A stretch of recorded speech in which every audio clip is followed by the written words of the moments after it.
হঠাৎ করে মিষ্টি খেতে ইচ্ছা করলে বন্ধুরা এখন থেকে ঘরে সুজি থাকলেই বানিয়ে ফেলুন সুজির বাসবুসা মিষ্টি। হ্যাঁ বন্ধুরা, মাত্র 10 টাকা খরচেই বানিয়ে নিতে পারবেন এই রকমই একটি সুজির সুন্দর মিষ্টি। আর এর এতটাই স্বাদ যে ভরা পেটেও কিন্তু বন্ধুরা এক নিমিষেই ফুরিয়ে যাবে এক প্লেট।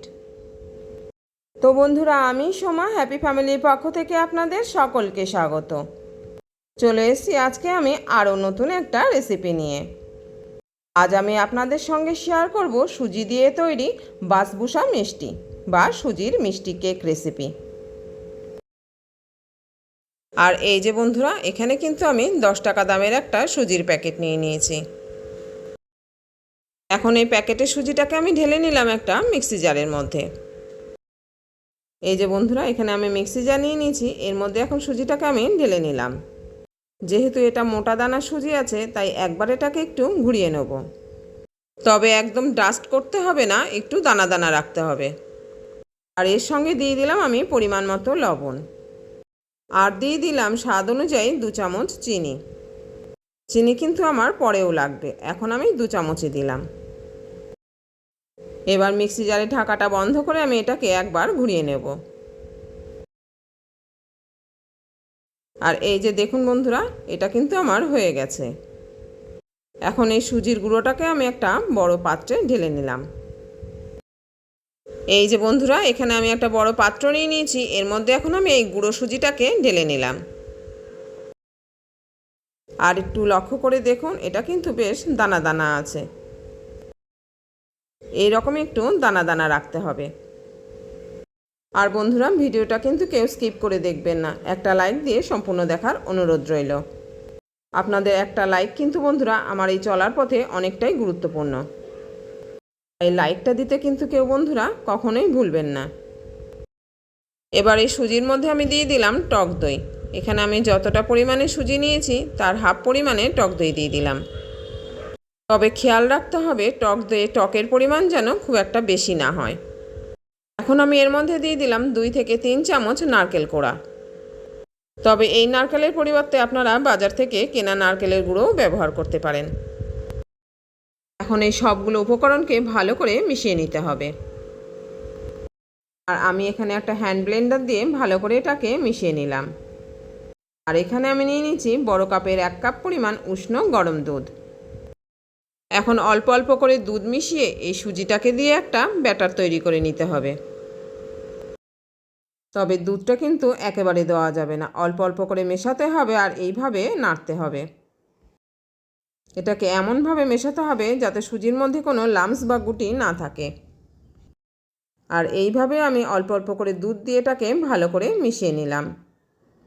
আমার নতুন পুরনো সকল বন্ধুদের জন্য রইল অনেক অনেক ভালোবাসা ও অনেক শুভকামনা। আপনাদের এই ভালোবাসার জন্যই কিন্তু বন্ধুরা আমি প্রতিদিনই একটু একটু করে সামনের দিকে এগোতে পারছি। এখন আমার এই সুজির ব্যাটারটি রেডি হয়ে গেছে। এবার এটাকে আমি 10 মিনিটের জন্য ঢাকা দিয়ে রেখে দেব। ফিরে এলাম 10 মিনিট পর। 10 মিনিট পর আমি ঢাকাটা খুলে নিলাম। ঢাকা খুলে আবার এটাকে আমি ভালো করে একটু নাড়িয়ে চাড়িয়ে নেব। আর আমি একটা চামচের সাহায্যে এটাকে ভালো করে নাড়িয়ে চাড়িয়ে আবার একটু মিশিয়ে নিলাম। আর যেহেতু এর মধ্যে আটা বা ময়দা কোনোটাই ব্যবহার করা হয়নি তাই আঠালো ভাবটা কিন্তু এর মধ্যে থাকবে না। এখন আমি এর মধ্যে দিয়ে দেবো হাফ চামচ পরিমাণে বেকিং পাউডার। এখানে কিন্তু বন্ধুরা ইনো বা বেকিং সোডার প্রয়োজন নেই। হাফ চামচ বেকিং পাউডার দিয়ে কিন্তু আজকে আমি এই মিষ্টিটা বানিয়ে নেব। আর এই যে দেখুন বন্ধুরা, আমি এখানে হাফ চামচ বেকিং পাউডার নিয়ে দিয়ে দিলাম এখন সুজির ব্যাটারের মধ্যে। এটাকে এখন এই হ্যান্ড ব্লেন্ডার দিয়ে ভালো করে আমি মিশিয়ে নেব। তবে জলের পরিমাণটা একটু কম থাকায় আমি আবারও একটু দুধ মিশিয়ে নিলাম। এবার এটাকে খুব ভালো করে মিশিয়ে নিতে হবে। আমি এখানে উষ্ণ গরম দুধ ব্যবহার করেছি, আপনারা কিন্তু এখানে ঠান্ডা জলও ব্যবহার করতে পারেন। এটাকে আরেকটু টেস্টি করার জন্য পাউডার দুধ মিশিয়ে নিতে পারেন 2 চামচ। এখন এটাকে খুব ভালো করে আবার একটু মিশিয়ে নিলাম। তবে বেকিং পাউডার বা বেকিং সোডা দেওয়ার পরে মেশানোটা কিন্তু বন্ধুরা একদিকেই ঘোরাতে হবে। লক্ষ্য করুন, আমি কিন্তু এই হ্যান্ড ব্লেন্ডারটা ঠিক একদিকেই ঘোরাচ্ছি। আর এখানে কিন্তু আমি ছোট সাইজের একটা স্টিলের থালা নিয়ে নিয়েছি। সুজির ব্যাটারের পরিমাণ অনুযায়ী এখানে এই পাত্রটা নিতে হবে। আর এই থালাটার মধ্যে আমি একটু সাদা তেল নিয়ে চারিদিকে মাখিয়ে নিলাম। তেলটা মাখানো হয়ে গেছে। এখন আমি এই সুজির ব্যাটারটা খুবই সাবধানে থালার মধ্যে ঢেলে নেব। এই যে বন্ধুরা, ব্যাটারটিকে কিন্তু আমি থালার মধ্যে এখন ঢেলে নিলাম। আর পুরো ব্যাটারটা ঢেলে নেওয়ার পর থালাটাকে কিন্তু একটু ট্যাপ করে নিতে হবে।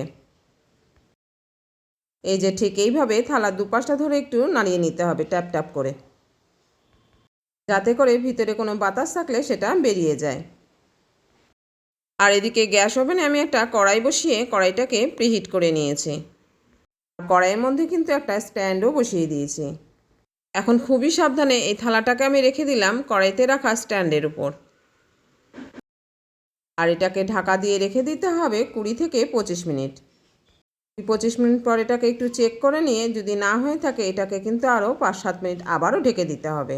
হাই ফ্লেমে দিয়ে আমি কড়াইটাকে খুব ভালোভাবে গরম করে নিয়েছিলাম। এখন লো টু মিডিয়ামে রেখে এটাকে আমি 20-25 মিনিট এইভাবে রেখে দিলাম। তবে 25 মিনিটে আমার হয়নি, এটাকে কিন্তু আমার 35 মিনিট সময় লেগেছে। ঠিক 35 মিনিট পর আমি কড়াই ঢাকাটা খুলে নিলাম। এখন গ্যাস ওভেনটাকেও অফ করে দিলাম।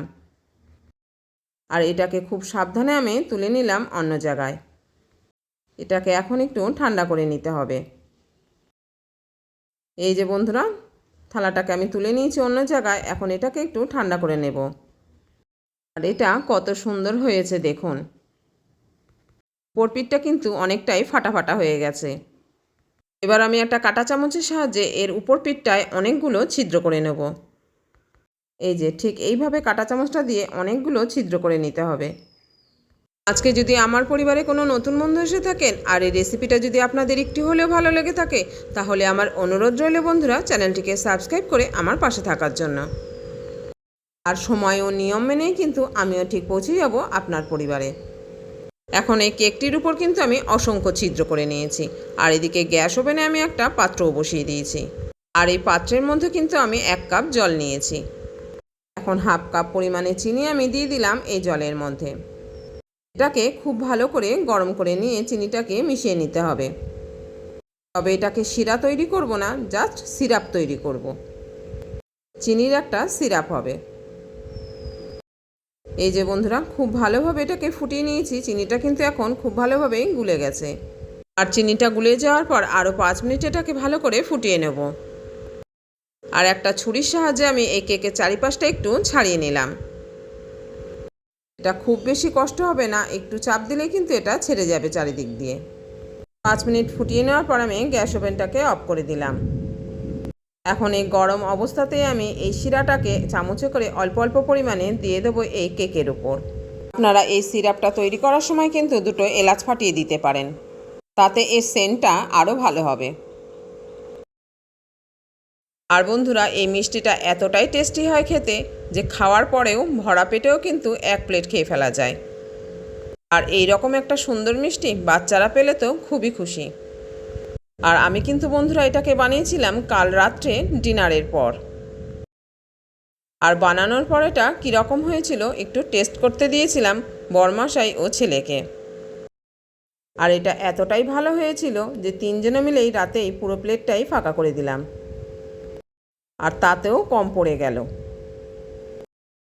সিরাপটা কিন্তু আমার দেওয়া হয়ে গেছে। এবার আমি একটা ছুরির সাহায্যে এটাকে পিস পিস করে কেটে নেব। তবে আপনারা যেমন খুশি তেমন এটাকে ছোট বড় পিস করে নিতে পারেন।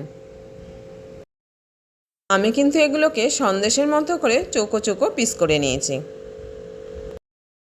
এই যে বন্ধুরা, খুব সুন্দর করে কিন্তু আমি মাঝারি মাপের কেটে নিয়েছি। এবার উপর থেকে আমি কিছুটা নারকেল কোড়া দিয়ে দিলাম। তবে আগেই তো বলেছি বন্ধুরা, এখানে কিন্তু আপনারা বাজার থেকে কেনা শুকনো নারকেল কোড়া ব্যবহার করতে পারেন। আর সেটা দিয়ে গার্নিশ করলে আরও দেখতে ভালো লাগবে। এখন আমি এখানে বেশ কিছুটা পরিমাণে নারকেল কোড়া দিয়ে দিলাম। এবার এটাকে এই প্লেট থেকে তুলে নেব। এখানে আমি একটা এরকম পাতলা খুন্তি নিয়ে নিয়েছি। আর এই খুন্তিটা দিয়ে একটু চাপ দিতেই এটা কিন্তু খুব সুন্দরভাবে উঠে গেল।